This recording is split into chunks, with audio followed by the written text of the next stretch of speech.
That's a perfect coat for a day like today. Is it down or is it something else? Down, is it down-filled or something else? Down, yeah. Rose, you with us? Yeah, I am. Okay, cool. All right. This is everybody. Schedule's up on the Moodle site. There's a key to it in the description of it. I just wanted to make some dates available, highlight some dates for you. The 12th will be an exam on lecture. It comes the lecture after we start on the reptiles, but it will only include up through the end of the amphibians. So that's Friday a week from tomorrow. We have amphibian ID exam on the 18th of February, and then your first literature summary is going to be March 3rd. It's about biogeography in the Anthropocene, the biogeography of amphibians, and well, reptiles mainly, during a time period when ecosystems are being dominated by humans.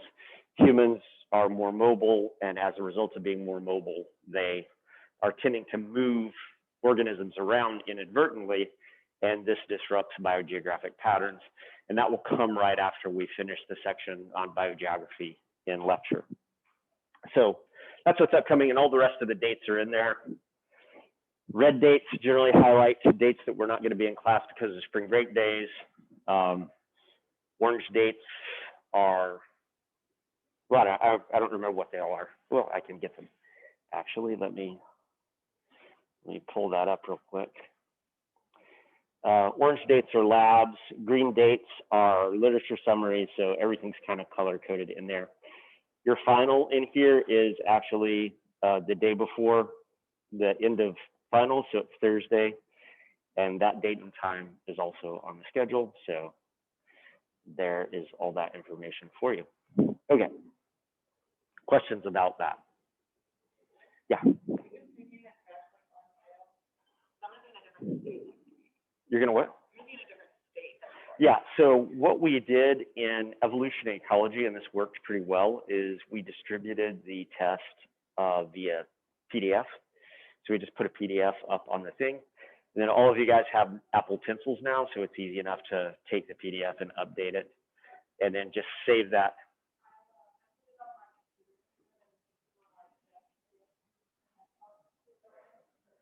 Yeah, I actually just write handwriting on them, and then you can save that as a flattened file and then just submit that to the Moodle site.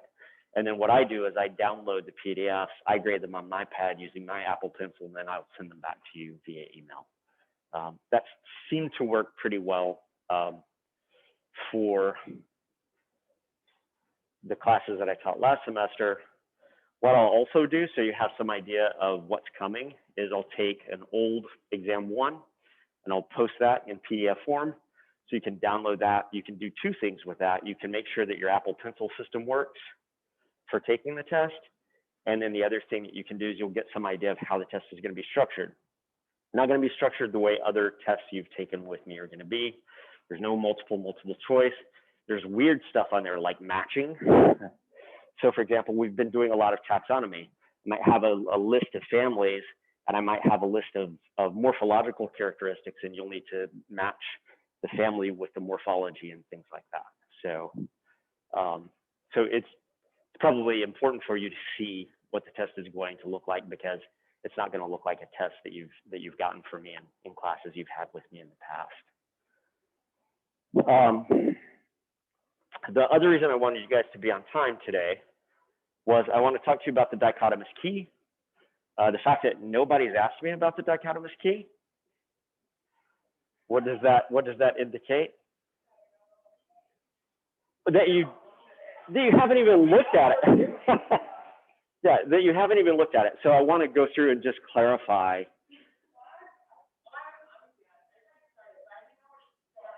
Okay, so that's what I'm going to do today. I'm going to get you started so that you can kind of see how it works, so you have a little bit of a running start at it, so that you can kind of think through it the way it is.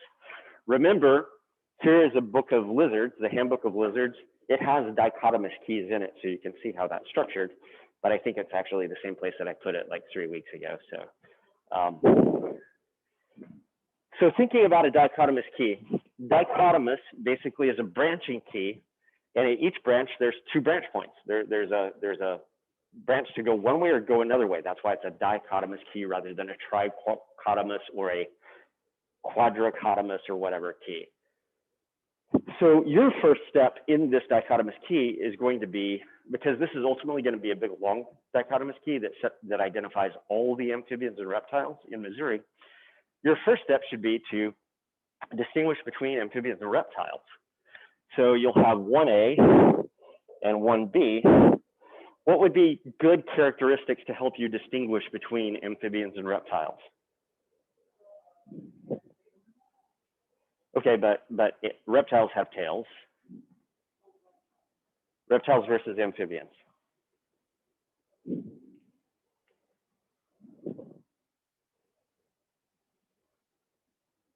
Rose, feel free to chime in also. They can't hear you, but I can.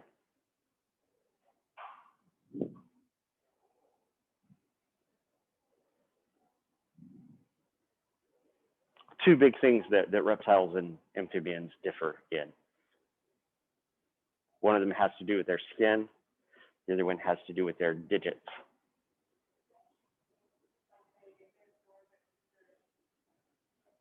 Absorb what through their skin?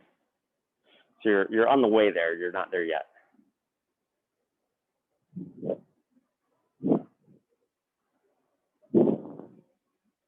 Okay, so water permeable skin. So amphibians have water permeable skin because they don't have something that reptiles do have. Go ahead. It's keratinized, but it's keratinized in a special way. What do they have? They have keratinized what?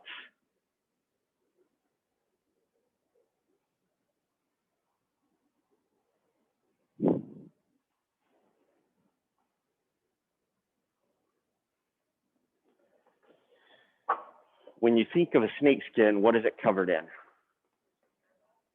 Yeah, it's got scales. So scales absent. And then what is not found on the tips of the digits of amphibians that are found on the digits of most reptiles if they have digits?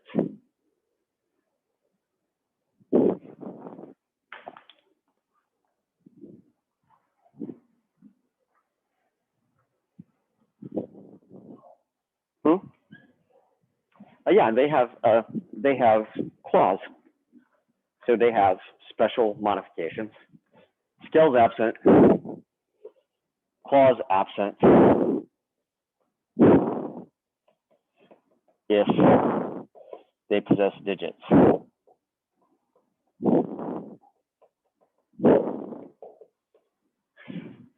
So the converse of this would always be scales present.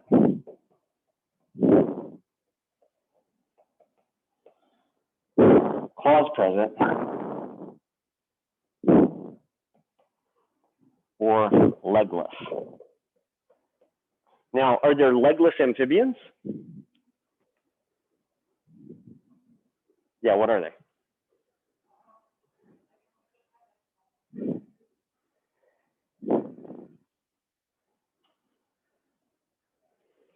So the last group of amphibians that we haven't covered, it's the group that I said I would cover. The caecilians. The caecilians are legless, but what do caecilians have? Well, they don't have scales and they don't have claws. There actually is one exception to this. There are some caecilians that have scales, but the scales that they have are dermal scales that grow out of the dermal layers of the skin. And all of the scales of the reptiles are epidermally based. So scales absent, if present. Well, actually, because this is a dichotomous key for Missouri amphibians and reptiles, guess what? We don't even have to think about. We don't have to think about caecilians because caecilians don't live here. You would never go down that path. So scales present versus scales absent works. Claws present versus claws absent works, unless you don't have digits, and then things without digits that are Lacking scales and lacking scales are caecilians, and things without digits that have scales are snakes. So this takes you to step 2, the amphibians. And this takes you to step I don't know what, because we haven't gone through all the amphibians yet, which will ultimately be the reptiles. So you've, with one set of 2 characters, you separated amphibians and reptiles. Now, the thing about a dichotomous key is it should be useful to the person who's using it. So avoiding complicated language is better. And also, distilling things down to the crucial differences is important. Anybody who picks up a salamander should be able to see that there are no scales on that salamander. So that should send them to the amphibians. So your characters that are in the key, they don't have to be comprehensive. They don't have to list all of the differences between amphibians and reptiles. You don't have to say, breeds in water with unshelled eggs, breeds on land with shelled eggs, et cetera, et cetera. All you need is what are the characters that you absolutely need to quickly and easily separate amphibians from reptiles. Doesn't have to be comprehensive, just has to get the job done. So you separated amphibians from reptiles, so that takes you to step 2. Now you have to start separating the different amphibian groups from one another. What are some important characteristics that begin to divide up the amphibians in Missouri? What are some of the easy things at the beginning?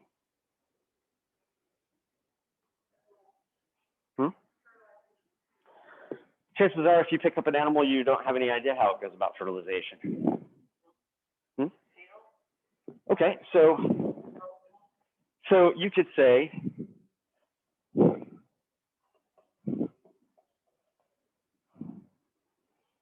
possesses tail versus lacks tail. So this would take you to step 3, which are the caudates. And this would take you to some step that we don't know yet because we haven't gotten there yet, which would be the anurans, the frogs and toads.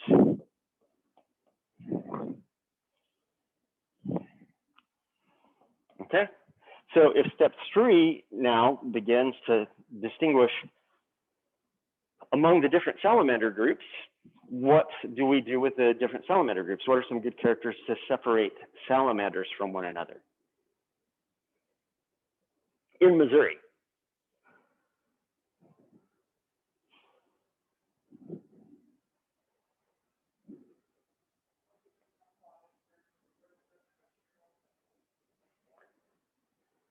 Okay, but what's a better characteristic to indicate that it's an aquatic versus a terrestrial form? Pardon? Number of limbs might be useful, but there's something that's maybe even better. So pull up your list of amphibians from Missouri, so you got to get a feel for what the task is ahead of you.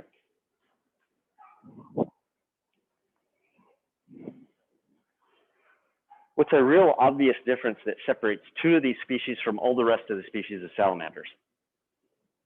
And it's 2 that we don't have in lab, actually, but we've talked about them in class.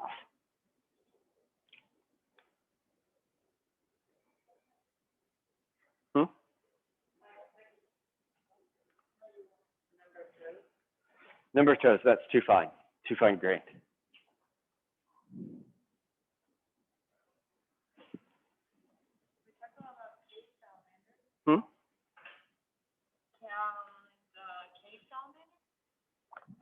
So cave salamanders have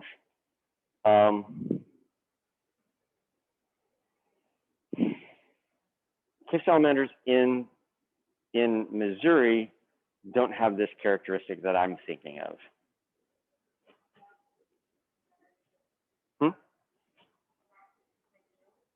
Okay, not gill slits, but actually external gills.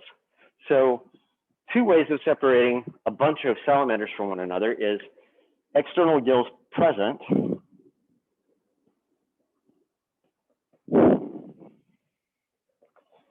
What species does this take you to?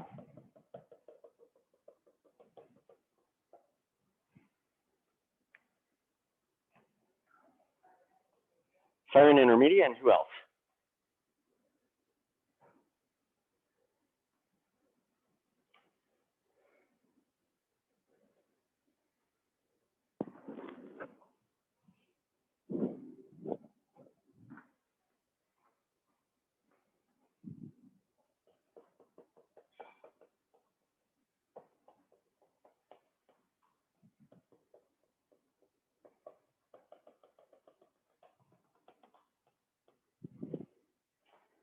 Who else has external gills? In the family Proteidae.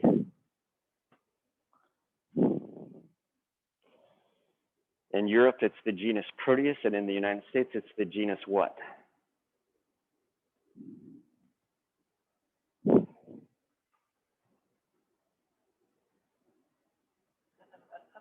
It is the mud puppy, Necturus. So by doing external gills present, you immediately separate out two species that you can just get rid of very quickly and easily. The two species that have external gills, Siren intermedia and the mud puppy, Necturus maculosus. What separates the Necturus maculosus from Siren intermedia that's really easy to see?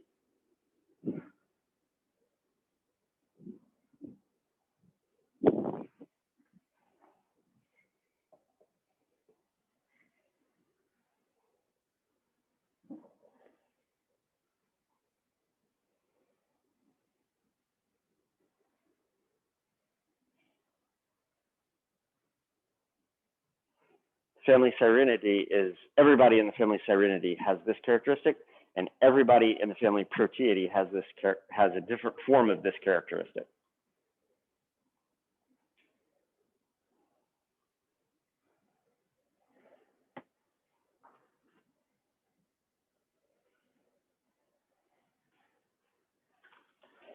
And this is why I wanted you guys to get started on this early, because a lot of these caudate groups you don't have specimens of here in lab, and so that you have to think about them a little more.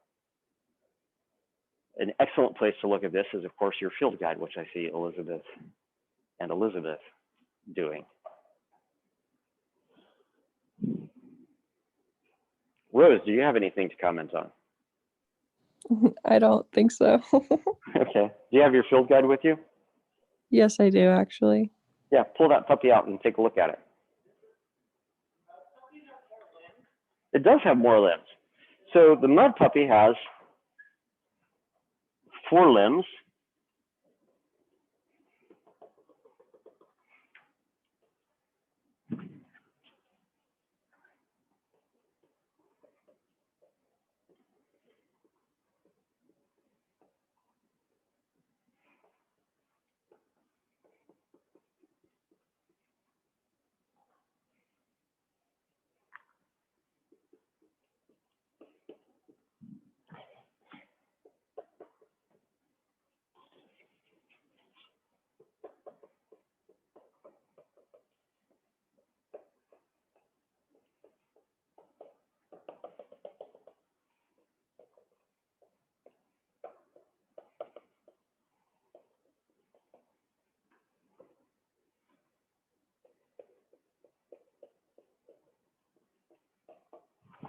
So you've now keyed down two species of the species that are in Missouri, they're caudates.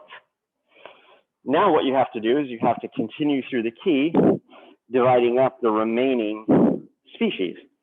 Now, one of the ways that you can do this is by looking at who's left. Everybody who's left in this group of amphibians is which 2 families? 3 families, actually, 3 families.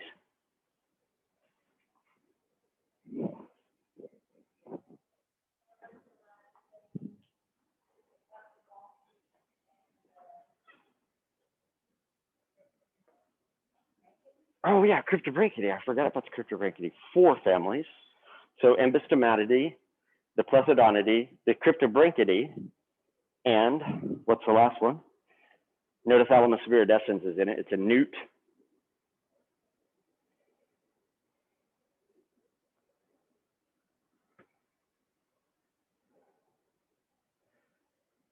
What family are the newts in?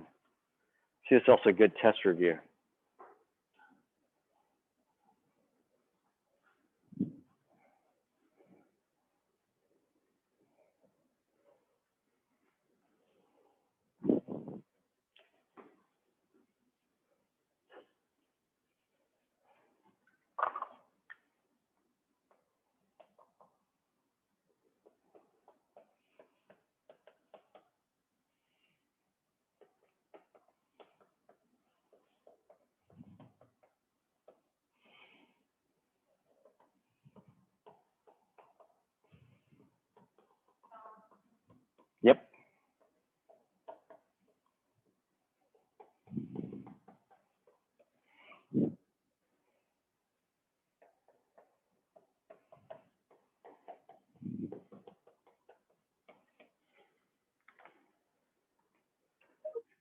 So we have these families that we still have to deal with. What's the nice thing about one of these families in terms of dealing with it? One of these families only has what? Two of these families actually only have what?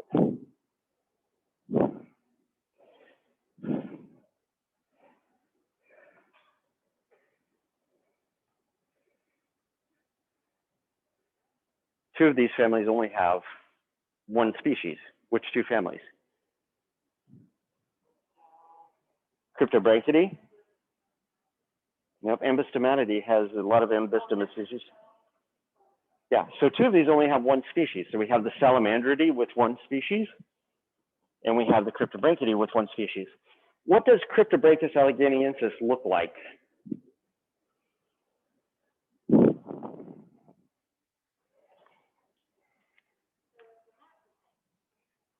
Yeah, they're the giant salamanders. It'd be better to look at it in your book because that's from Japan and you want to see what's in Missouri in your field guide. So step 5 just takes you to all the other salamanders. So we need to start parsing out the other salamanders.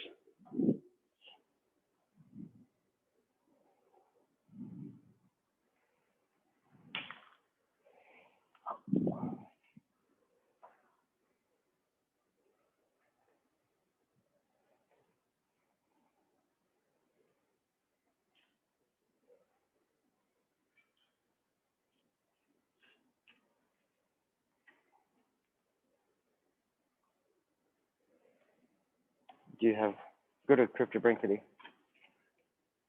Oh yeah, there's Cryptobranchus.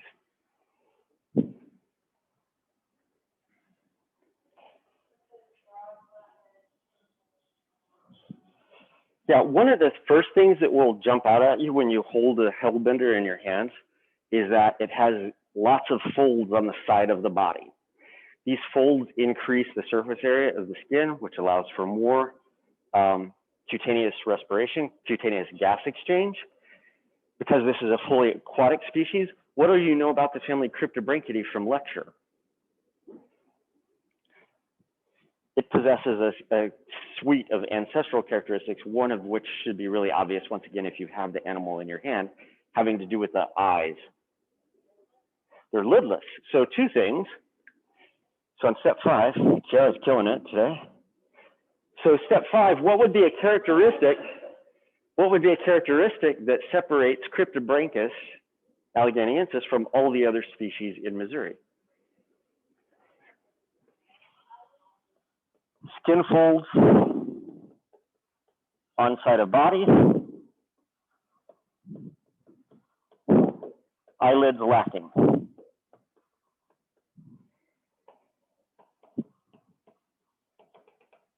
Cryptobranchus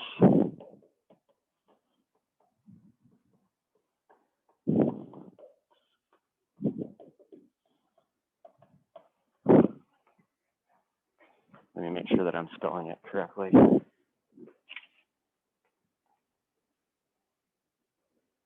Yeah, okay.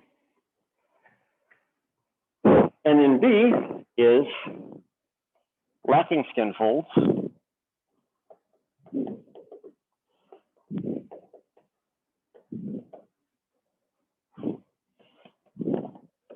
Eyelids present.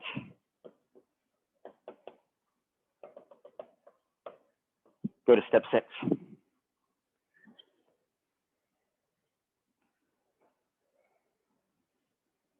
You guys get how a dichotomous key works? Just getting you over the hump of starting on the dichotomous key. Now, we could have written this dichotomous key differently at the beginning. We could have started dividing things up differently. This particular division makes sense to me because it takes these weird, freaky caudates and separates them out early, so that by the time you get down to the last two families that you really have to contend with, which is the Ambystomatidae and the Plethodontidae, which have a number of species in Missouri, then you have to start talking about finer scale differences, like differences in color patterns, situations like that. We haven't referenced color anywhere in here yet. That's going to be more important when we start working within families. What would you use to now separate, for example, Plethodontidae from the rest of the salamanders that remain?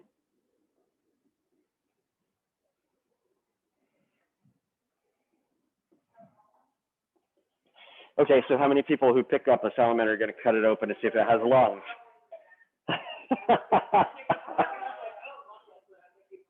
Lungless, cool. Let's cut them open and then release them back to the wild when we're done. No, yeah. So while that is a characteristic of the family, it's not necessarily useful for a dichotomous key. So once again, a dichotomous key is intended to be used by somebody who might pick up an amphibian or reptile and say, what is this? Oh, well, here's a key. Can I use this key to help me identify it?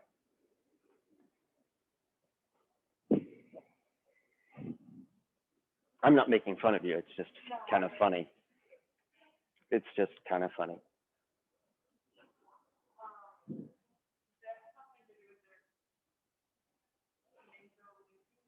It's the only group of salamanders that has a nasolabial groove. Now, if you're a novice,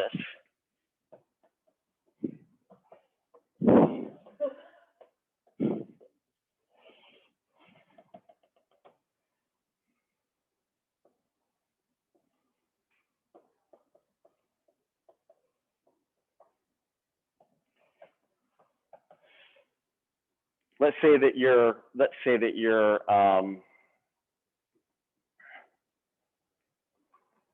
Brad and you have your son who's working on his herpetology merit badge and you're out there collecting, because one of the things you have to do is you have to identify a bunch of amphibians and reptiles for your herpetology merit badge as a Boy Scout.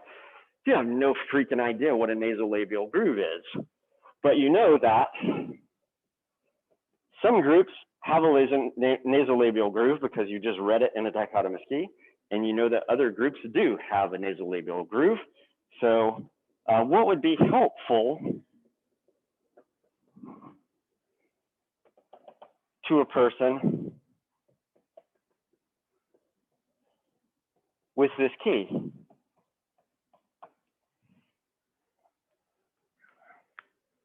A picture would be awesome, wouldn't it? Preferably a line drawing would be awesome. And so one of the things that you will see in dichotomous keys, and something that you yourselves should incorporate it into your dichotomous keys, is not only the information, but also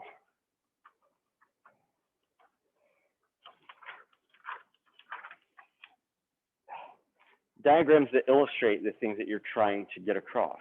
So in this case, there are detailed drawings of patterns of scalation on the body of these lizards, patterns of scalation on the heads of the lizards, et cetera, because these will then help you when you can't rely on easily identifiable characteristics to distinguish things. It will give your reader something to go off of. Can I borrow your book?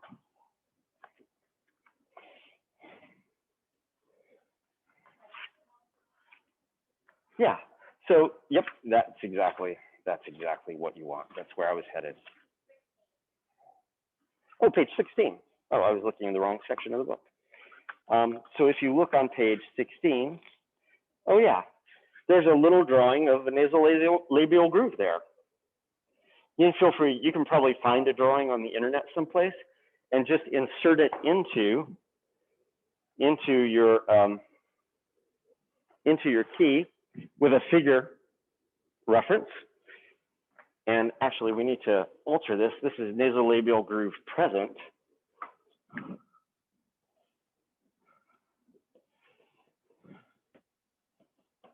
Figure 1. If you felt it was necessary to illustrate what you mean when you say external gills, then you probably should have external gills over here, and this would be figure 1. And then you need to either add the figure out to the side or have it just below this couplet in your key so that somebody knows what external gills look like, in which case this might be figure 2. And generally the way people do this is the figure goes right below that couplet so that it's there and easy to access. So once again, the goal of a dichotomous key is to simplify the task of identification for people who might be herpetologists and are just unfamiliar with the fauna in a particular area where they've never been. So let's say, you know, my friend Boris from Slovenia comes over here and he wants to go herping with me and he doesn't know anything about it. Well, here's a key that you could use. I do have a friend in Slovenia and his name is Boris Kristovec. Oh, herping. Well, okay. I thought you were laughing at Boris. Come on now. Cut Boris a break. He's a mammologist in the Slovenian National Museum. I taught with him at Shippensburg back in my past. Boris Kristovec. He comes to Missouri, wants to go herping. Well, here's a dichotomous key that will help you identify the things that are there. Or, you know, my next door neighbor, Brad, who maybe has some child who wants to go out and do a merit badge or something like that. And so it needs to have clear language, a limited number of characters. And if you think that those characters might be unfamiliar to people or not easily recognizable from your description of them, then having simple line drawings to help with that would be useful. And my guess for most of the characteristics that you're going to be dealing with, you'll be able to find those line drawings pretty easily. When you put the line drawings in, because you're going to be getting these from other sources, just put a little in the caption. So each of these figures should have a caption.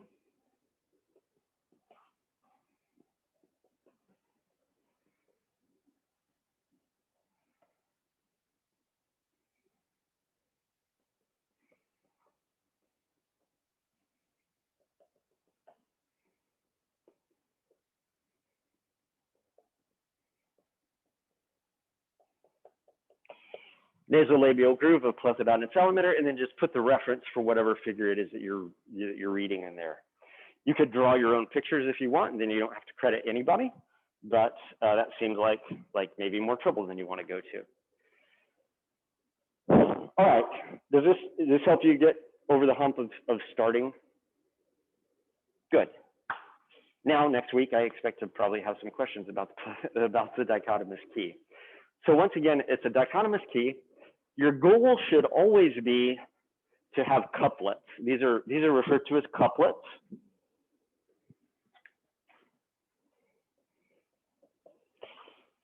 You should try and avoid triplets.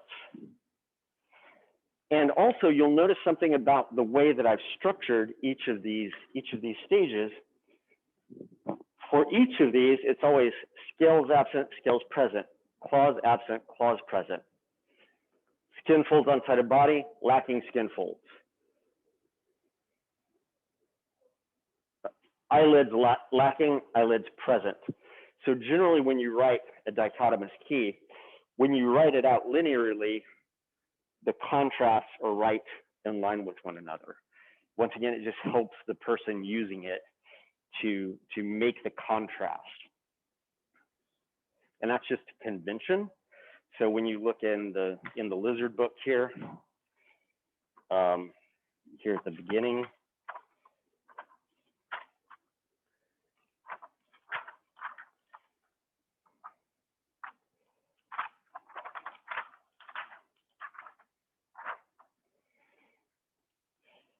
first key, neither forelegs nor hind legs evident externally, either forelegs or hind legs evident, or both.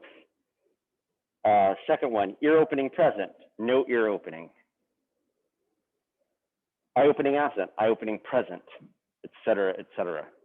So when you look at a dichotomous key that was put together by a person who knows way more about lizards than any of us ever will, they keep that convention of making each statement parallel. Once again, that just facilitates the contrast. All right. That was all I wanted you guys here for today. Specimens, continue going through those. Now, as you approach the specimens that you're looking at in lab, you can maybe think about them differently. And for example, well, how would I distinguish frogs, or how would I distinguish the different species of toads from one another in a dichotomous key based on the characters that I'm studying to distinguish them for the test? The reason that I'm making the dichotomous key due a week after the amphibian exam is that's probably the best time, this time when you're studying the amphibians in lab is also the best possible time to make out the dichotomous key. The fact that you're studying them in lab will help you with the dichotomous key. The fact that you're working on the dichotomous key should help you out with identifying things in lab. All right. Questions? All right, Rose, do you have any questions? No. Could you see everything on the board clearly? I moved the computer at one point. Yeah, it's the same problem that I told you about in lecture where it's all just blurry. But Kelsey It's all just blurry. Kelsey is helping me out. Okay, Kelsey's taking some notes. All right, cool, good. Okay, good. All right. At some point, we need to just figure out what we're going to do about your lab practical. So when you get back onto campus, come and see me. Okay. And we'll figure out kind of what your time schedule is like for getting caught up and what a reasonable but not too far off in the distant future time would be to make up the lab practical. Sounds good.